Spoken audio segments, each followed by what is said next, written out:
I think we're going to talk about Ohio at some point. But first, before we get to little insignificant problems in one of our states, not to downplay it, it's a big deal. There's like 5 train derailments, Dave, isn't there? Well, okay, before we talk about 5 train derailments, we'll do that another day. What we're going to do today, Ryan, is we're going to talk about how there's totally not a world war looming.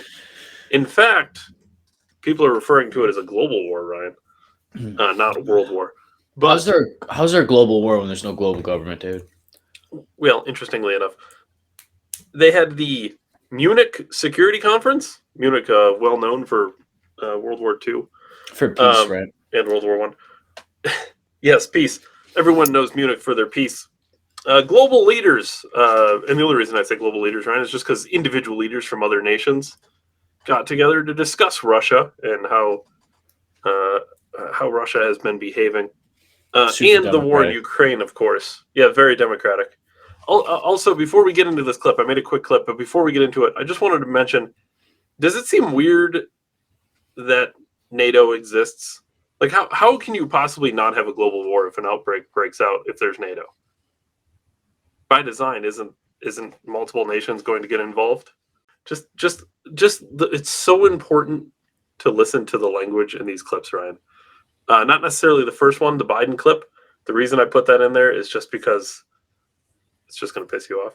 But the other 2 clips, listen to the language. The language is super important. You can always tell what somebody's saying with their specific language. It's going to allow pensions and social support to be paid to the Ukrainian people so they have something in their pocket. We must help Ukraine to shield its cities from Russian bombs and Iranian drones.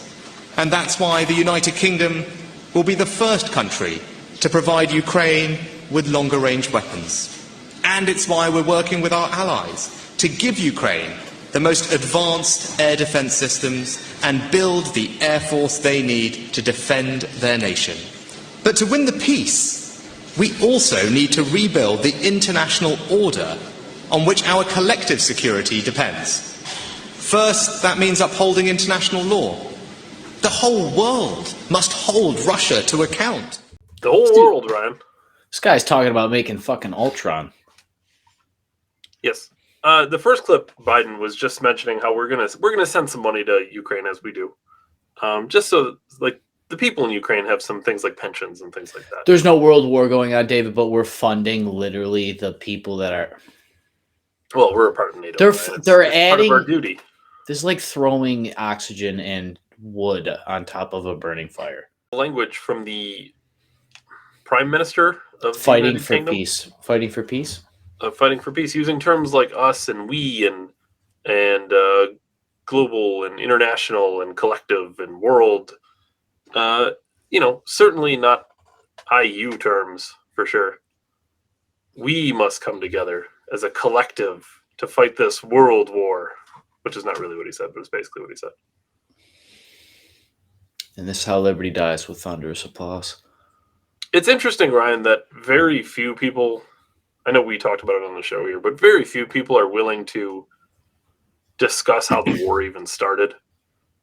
At the beginning, and we're not Putin defending by any means, but at the beginning, Putin has been clear for several years, even decades, if you'd like. Several presidents.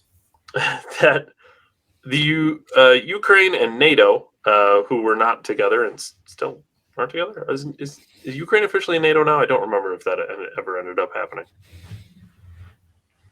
I'm waiting for sources familiar with the matter to tell me, to confirm, David. NATO moved in closer on Russia's border. Like the person NATO? And then said that Russia was getting too close to Ukraine. It'd be the equivalent of China like taking over Canada and then like moving it into Montana, for instance. I don't know why I picked Montana, just a random state. Airplane. And then say we attacked, and then imagine the world media, the world news, the world narrative being that America was super aggressive. We did the same thing Putin did on a small scale. China flies their balloons over our nation, we shoot them down. Duh, they're in our nation. And then everyone talks about how China's bad, which rightfully so. But you reverse it. NATO moves in on Russia. Russia attacks. The narrative is Russia's bad. Putin's aggressive. He's dying and getting more aggressive as he dies, or whatever they came up with. He's got cancer, or whatever the fucking theory is. It's the same thing, really, just on different scales. Yeah, hearing that a tyrant is like on his way out and he's just gonna blow the whole thing up because he's, I don't know. I don't know if I would believe. Like, what's the point of being a tyrant? I don't know. What's the point of being a tyrant if no one's there to remember your name and your tyrantcy? Well, there'd still be people around. No, we got enough nukes we got 1 trillion atomic missiles, David. I don't think that's accurate. We can't blow the earth up. I don't really believe that. The other point is everyone's refusing to call this a world war. So you really believe that this is them calling the quiet part out loud, and because that was at a summit, global summit, I imagine, some kind of alphabetical, highly democratic organization. Yes, MSC, the Munich Security MCS. Yeah, it's weird they keep going back to fucking like Germany and France and England and why? Well, I mean, because England were imperialists, and because Germany started 2 world wars. Well, I guess I'm going to say it this way. Well, I wouldn't even blame Germany, David. Like, because really, I think Ukraine and German, in particular, like that area of the world, is like the melting pot of all of Europe. Eastern Europe. Like, it's how is the Ottoman fucking Empire Eastern Europe?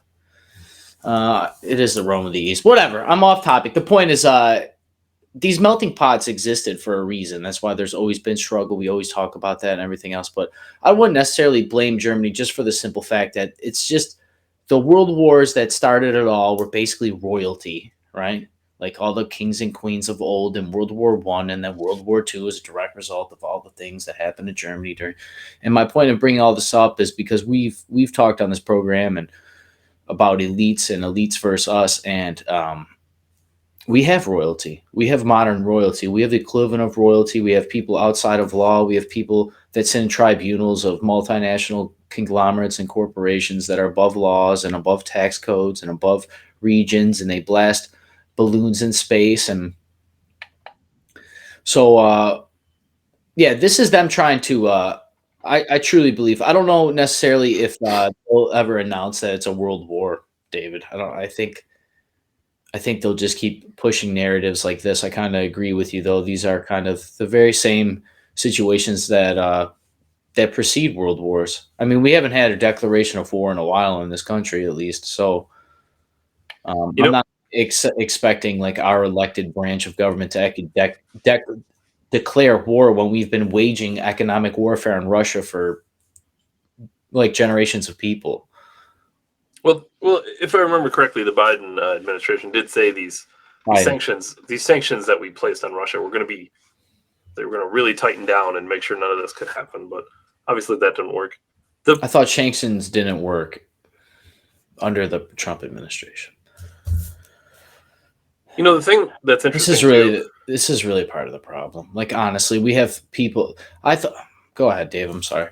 Well, the other thing that's interesting too is we talked a lot about controlling language on the show. I think you've certainly brought it up specifically many times in the past, and this is really an issue of controlling language, right? When we talk about clearly being in a recession, but it's not labeled a recession, or clearly being in a world war and it's not labeled a world war. We're in the middle of all these things right now. We're just not telling people, we being the media, is not telling people, the government, the media, the elites, whatever. We're not telling people we're in a recession, we're in a world war, but we are. I mean, how are we not? Well, David, wouldn't it be interesting if, like, in future news articles that we're going to have to read, and it's going to say, like, because of the ongoing war in Ukraine, supply has influx creating X amount of jobs. And that's basically like saying, like, war is creating jobs. They were just like, I remember in school, they said the Great Depression and stuff was saved from the World War II jobs. There's a lot of truth factories. To that, there is truth when you blow up the nuclear family that you can have twice the workforce and twice the taxes and twice the toaster buys and twice the car buys. You don't think they're promoting the downfall of masculinity and destruction of family for no reason, right? Long point, even longer. I wouldn't. Yeah, Dave, it's perfect what you said even about the recession. I mean, and what else recessions, war makes good times on recessions. Why wouldn't it? And we've obviously already funded the war machine as a country. They already signed the bills months ago. Yeah, Like when you think about $100 billion at this point. Oh, yeah, and by now, like the money is probably only really being felt at the ground level, right? Like it was all obviously like cryptoed over to them, or however they do that. I'm sure they just dropped off. No, skids that's a of money conspiracy theory, Ryan. We can't talk about that. I'm sure they just dropped off. Sorry, YouTube. I'm sure they just dropped off skids of money in unsequential bills to terrorists in Iran. That was Obama, sorry.